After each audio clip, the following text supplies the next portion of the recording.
Firaun Tutankhamun terkenal sebagai salah satu firaun Mesir kuno yang penuh dengan misteri dan merupakan ikon populer dari peradaban Mesir kuno.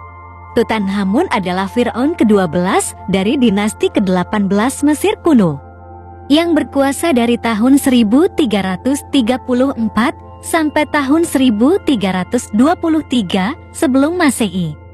Periode ini dikenal dengan periode kerajaan baru. Sejak penemuan makam Firaun Tutankhamun sekitar 100 tahun yang lalu, terungkap beberapa fakta menakjubkan yang masih menjadi teka-teki dan perdebatan banyak orang. Berikut ini 8 fakta Firaun Tutankhamun yang penuh dengan misteri.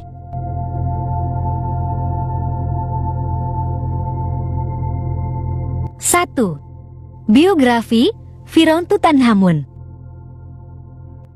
Menurut catatan sejarah, nama asli Firaun Tutankhamun adalah Tutanhaten. Tutanhaten diartikan sebagai jelmaan hidup Aten atau dewa Aten, sementara Tutankhamun diartikan sebagai jelmaan hidup Amun atau dewa Amun. Para arkeolog berpendapat bahwa Tutankhamun dilahirkan di Amarna atau dikenal dengan nama El Amarna, yang terletak di tepi timur Sungai Nil di Governorat Minyak Kota Mesir. Tutankhamun merupakan anak dari Akhenaten atau Amenhotep IV. Hal itu diperkuat dengan penelitian dan analisis medis terhadap mumi Tutankhamun, yang menunjukkan bahwa dia memiliki ciri fisik yang sangat mirip dengan mumi yang ditemukan di lembah para raja, yaitu Akhenaten. Sejak kecil, Tutankhamun diasuh oleh seorang wanita yang bernama Maya, yang dikenal dari makamnya di Saqqara. Firaun Tutankhamun menikah dengan putri Akhenaten yang bernama Andesenpaten yang merupakan saudara tirinya sendiri. Tutankhamun diperkirakan memiliki 2 anak perempuan semasa hidupnya. Hal itu diperkuat dengan ditemukannya 2 peti mati miniatur manusia yang terbuat dari kayu berlapis emas pada tahun 1925. Di dalam peti itu ditemukan 2 janin berjenis kelamin perempuan yang terlahir sudah meninggal di dalam kandungan. Namun, tidak ada keterangan nama untuk setiap janin tersebut. Para arkeolog hanya menemukan sebuah tulisan di Osiris yang bersegel kerajaan. Untuk mengungkap misteri ini, para arkeolog masih melakukan pemeriksaan berulang untuk menentukan usia kehamilan kedua janin tersebut.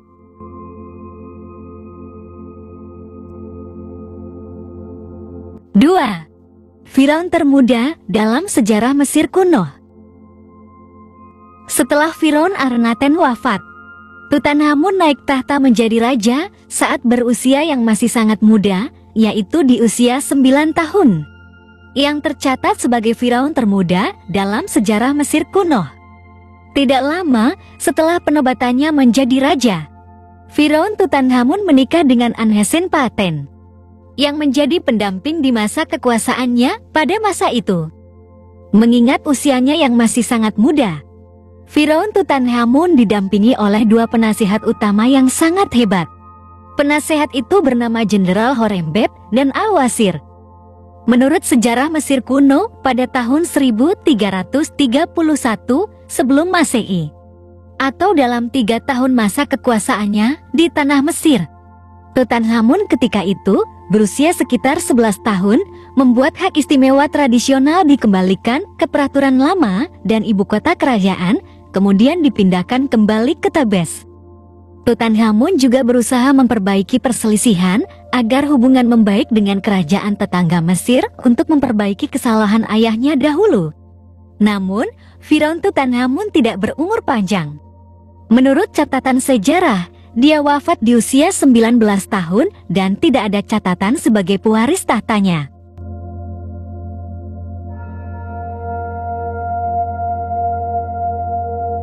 3. Pencarian makam Tutankhamun. Seorang arkeolog asal Inggris yang bernama Howard Carter merupakan arkeolog yang mendalami kebudayaan Mesir kuno dengan konsisten jika dibandingkan dengan arkeolog lainnya. Howard Carter menjadi satu-satunya pakar kebudayaan Mesir kuno yang paling ahli dalam seni menggambar dan arkeologi. sejak usia 17 sampai 25 tahun. Howard Carter sudah diberi kepercayaan untuk bekerja di wilayah Mesir untuk melakukan penggalian dan restorasi situs, termasuk pemeliharaan artefak Mesir kuno.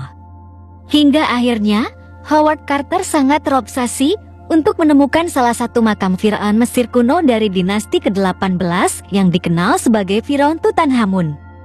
Namun, perburuan makam Tutankhamun merupakan pencarian yang sangat sulit dan terlama selama hidupnya di dalam arkeologi. Berdasarkan catatan sejarah yang dia pelajari, titik pencarian makam Firaun Tutankhamun berada di sekitar lembah para raja di wilayah tepi barat dekat Luxor. Namun, selama bertahun-tahun penggalian dan penelitian yang dilakukannya, makam Firaun Tutankhamun tidak kunjung dapat ditemukan. Bahkan sampai membuatnya frustasi. Namun dia tidak menyerah. Pada awal November tahun 1922, Howard Carter memulai penggalian terakhirnya. Penggalian kali ini dilakukan di satu titik yang belum pernah disentuh sebelumnya. Di lokasi ini, dia menemukan semacam komplek tempat tinggal para budak penggali makam dan beberapa artefak kuno lainnya. Saat penggalian dilanjutkan, seorang anggota tim yang bernama Ali melaporkan telah menemukan sebuah tangga batu yang menurun di sekitar kompleks itu. Howard Carter beserta timnya segera melakukan penggalian selama 2 hari. Hingga tangga batu itu terlihat jelas mengarah pada satu pintu batu yang tertutup. 2 hari berikutnya, setelah penggalian, pintu batu itu akhirnya berhasil dibuka. Namun, di dalamnya terdapat lorong lagi dengan bebatuan yang berserakan, yang berhias hieroglif Mesir kuno yang terdiri dari kombinasi elemen logograf dan alfabet yang terdiri dari gambar dalam bentuk manusia yang bersifat rahasia dan sulit dipahami maknanya. Dan hieroglif ini digambar di dinding menuju pintu berikutnya. Howard Carter mencoba membuka pintu batu itu dengan memahat celahnya. Tetapi pintu batu itu sangat kuat. Howard Carter hanya mampu menggeser beberapa bongkah batu dan membuat sebuah lubang kecil. Dari celah lubang kecil itu, Howard Carter segera memasukkan lilin untuk mengintip ke dalam ruangan yang gelap di balik pintu batu itu. Selama beberapa saat, Howard Carter terdiam dan takjub seakan tidak percaya dengan apa yang dia lihat. Setelah 20 tahun pencarian dan penelitian yang dia lakukan, akhirnya dia berhasil menemukan situs makam Firaun Tutankhamun sebagai penguasa tanah Mesir kuno.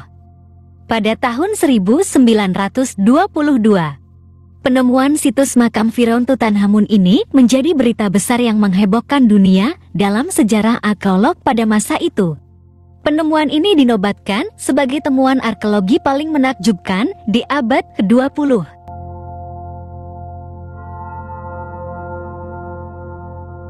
4. Sarkofagus mumi Tutankhamun dibuka.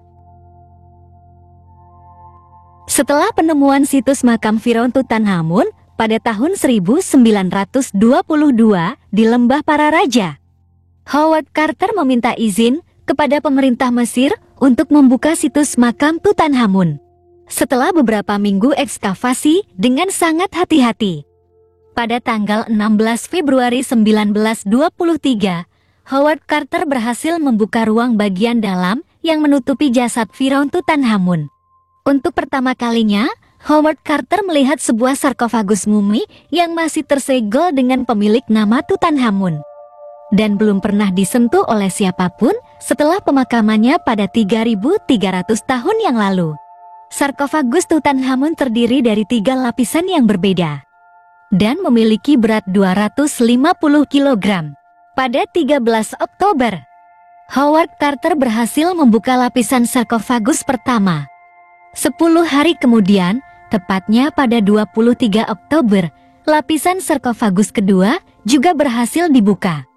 Dan pada 28 Oktober, sarkofagus ketiga yang terbuat dari lempengan emas murni yang berukir berhasil dibuka. Terlihat mumi Firaun Tutankhamun dibalut dengan kain putih yang berlapis permata. Di bagian wajahnya ditutupi dengan topeng emas yang berhias permata. Dan di bagian dadanya terdapat kalungan bunga yang warnanya masih terlihat segar. Tepat pada Februari 1924, para arkeolog secara resmi memperlihatkan mumi Firaun Tutankhamun untuk pertama kalinya.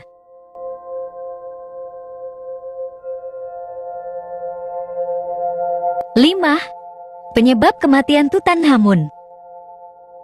Sejak ditemukannya makam Firaun Tutankhamun pada 1922 di Lembah Para Raja oleh Howard Carter, para ilmuwan mengungkap berbagai spekulasi tentang penyebab kematiannya.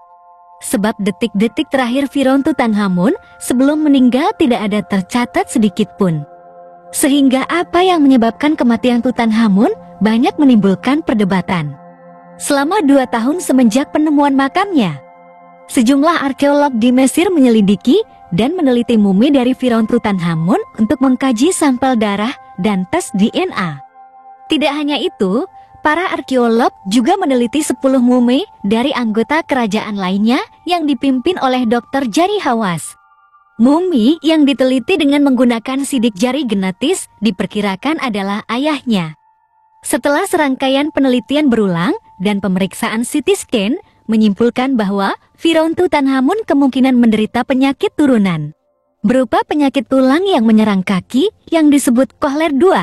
Namun, beberapa arkeolog juga berpendapat bahwa luka di kaki kirinya merupakan luka yang disebabkan oleh kecelakaan dari kereta kuda sebelum Tutankhamun meninggal. Ada juga yang berpendapat kalau Firaun muda ini telah dibunuh. Hasil lain berdasarkan tes DNA.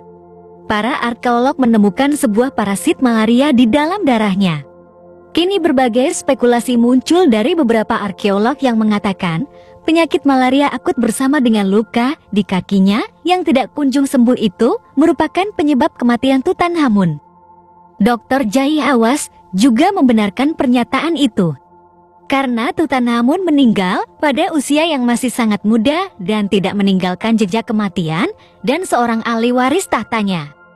Saat ini, penyebab kematian Tutankhamun masih tetap menjadi sebuah misteri yang belum terungkap penyebab sebenarnya.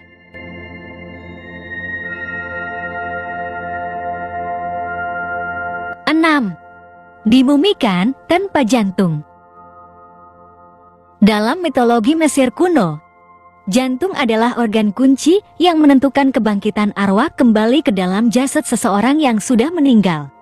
Hilangnya jantung Firaun Tutankhamun membuat sebuah teka-teki besar yang penuh dengan misteri. Banyak yang berpendapat bahwa hilangnya jantung mengingatkan pada kisah Dewa Osiris yang dipotong-potong oleh saudaranya yang bernama Set, lalu jantungnya dikubur. Para peneliti mengatakan, hilangnya jantung Firaun Tutankhamun bukan karena pencurian, tetapi sebagai referensi terhadap kisah terkenal dalam legenda Osiris. Fakta itu terlihat di dinding utara ruang pemakaman Firaun Tutankhamun, di mana dekorasinya menggambarkan Tutankhamun sepenuhnya sebagai Osiris dan bukan hanya sekedar mumi yang dibungkus. Hal itu diperkuat dengan bukti Firaun lainnya yang menggambarkan sang penguasa menyembah Osiris atau melakukan ritual persembahan.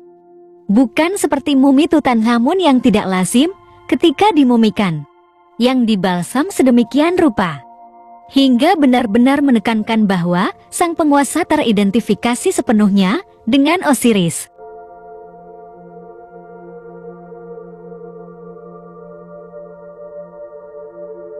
7.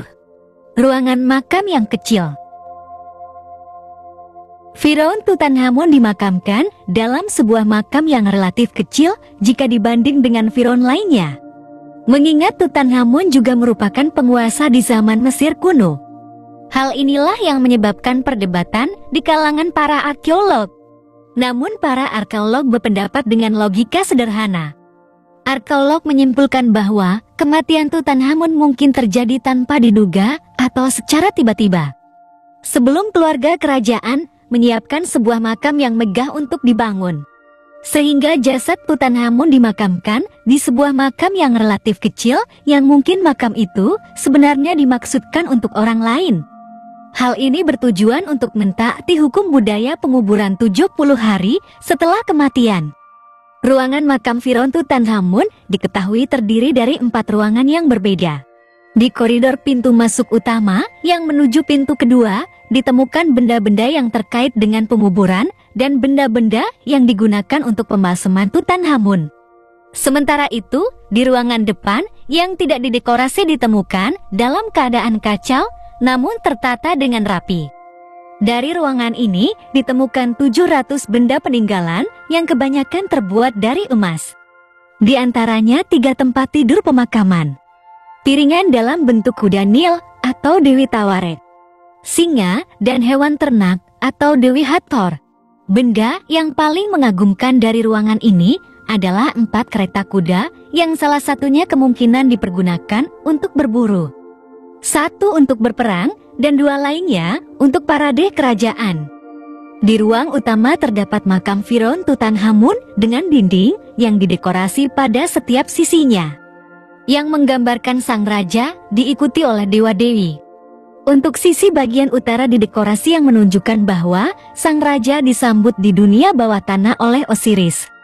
Selain itu, ditemukan berbagai artefak kuno yang lengkap. Singgasana bertahta permata, baju kerajaan, beberapa set alat rumah tangga. Ada beberapa pisau dan senjata, patung-patung berbentuk aneh, dan beberapa peti harta peninggalan Firaun Tutankhamun. Saat ini telah ditemukan sekitar 5.400 benda bersejarah yang ditemukan di dalam ruang makam Firaun Tutankhamun yang konon akan menjadi bekal bagi sang Firaun di alam baka.